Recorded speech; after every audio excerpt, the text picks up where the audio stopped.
తనకున్న అన్ని ప్రాబ్లమ్స్కి సాల్వ్ చేసుకొని కానీ మళ్ళీ మొహానికి రంగేసుకోకూడదని ఫిక్స్ అయిన స్టార్ హీరోయిన్ సమంతాని చూస్తుంటే తిరిగి ఫామ్లోకి వచ్చినట్టే కనబడుతున్నది. ఆమెకు వచ్చిన మయోసైటిస్ వల్ల ఫ్యాన్స్కి షాక్ ఇచ్చి ఆమె మొహంలో ఉన్న కళని కోల్పోయిన అమ్మడు ఇప్పుడు మళ్ళీ తిరిగి నిగనిగలాడుతున్నది.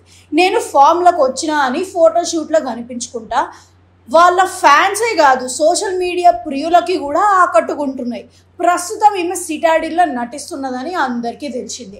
అయితే సౌత్ సినిమాలు ఎప్పుడు చేస్తుంది, ముఖ్యంగా శామ్ నెక్స్ట్ తెలుగు సినిమా ఏంది అని అడిగితే మాత్రం ఆన్సరే లేదు.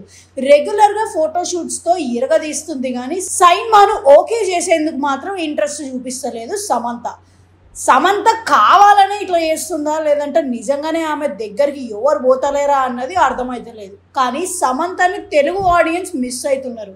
తెలుగులో ఈమె లాస్ట్ సినిమా ఖుషి మయోసైటిస్ వల్ల అనుకున్నంత రేంజ్లో ఆకట్టుకోలేకపోయింది. కానీ అయితే కమర్షియల్ సినిమాల కన్నా ఫీమేల్ ఓరియంటెడ్ సినిమాలు అయితే కంఫర్టబుల్ అని అనుకుంటా ఈమె. పోనీ ఆ సినిమాలైనా చేయాలని ఫ్యాన్స్ కోరుకుంటున్నారు. యూటర్న్, ఓ బేబీ కాస్త బాగానే ఉండగా యశోద, శకుంతలం సినిమాలు ఇబ్బంది పెట్టినాయి.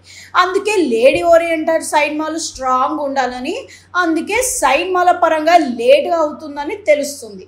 మొత్తానికి పుష్ప 2లో ఈమె ఉందని ఊరిస్తున్నారు. ఇక మీలో ఎంతమంది పుష్ప 2లో శామ్ సాంగ్ చేస్తే నెక్స్ట్ లెవెల్ ఉంటుందని ఎక్స్పెక్ట్ చేస్తున్నారో కామెంట్లలో కామెంట్ పెట్టుర్రి.